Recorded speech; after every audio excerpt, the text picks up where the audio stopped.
የሰው ልጆች የመፍጠር ስልጣን ያለው አንድ የሰማይ ፈጣሪ አላህ ብቻ እንደመሆኑ መጠን መመለክ ያለበትም እሱና እሱ ብቻ ነው። هذا خلق الله فأروني ماذا خلق الذين من دونه بل الظالمين في ضلال مبين ይላል። ይህ ሰማይ ይህ ተራራ ዛፍ ቅጠሉ የአላህ ፍጡር ነው።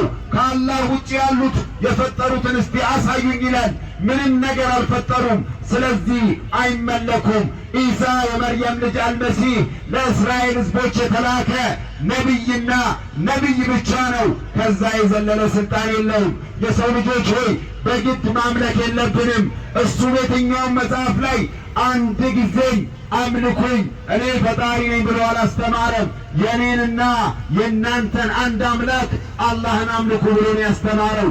የሰው ልጆች ሆይ ሰዎች እኛ ላይ ብጅታ እንዲፈጥሩብን መፍቀድ የለብንም።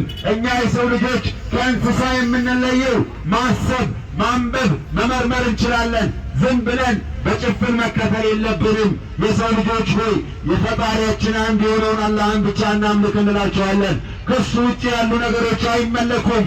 አላህ ሱብሓነሁ ወተዓላ ይህንን ግልጽ አርግቶ ሲነግረን ዝንብን መፍጠር አይችሉም አለ። ከእነሱ ላይ ዝንብ የሆነ ነገር ቢወስዱባቸው ማስመለስም አይችሉም አለ። ታዲያ እንዴት ነው የሚመለኩት? ጌታችን አላህ ሕያው የሆነ ጌታ ነው። አላሁ ላ ኢላሃ ኢላሁ አላሁ ላ ኢላሃ ኢላ ሁወ አልሐዩል ቀዩም ይላል።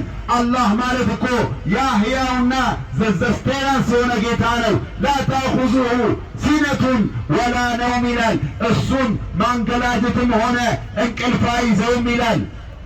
ለሁ ማ ፊ ሰማዋት ወማ ፊል አርድ በሰማይና በምድር ያለው ሁላ የእሱ ነው ይላል። ወደዚህ አምላክ ጥሪ እናደርግላችኋለን። በሌላ አያ ላይም በግልጽ ቋንቋ ቁል አንተ መሐመድ በልና ንገራቸው፣ ሁወ አላሁ አሐድ አላህ አንድ ነው።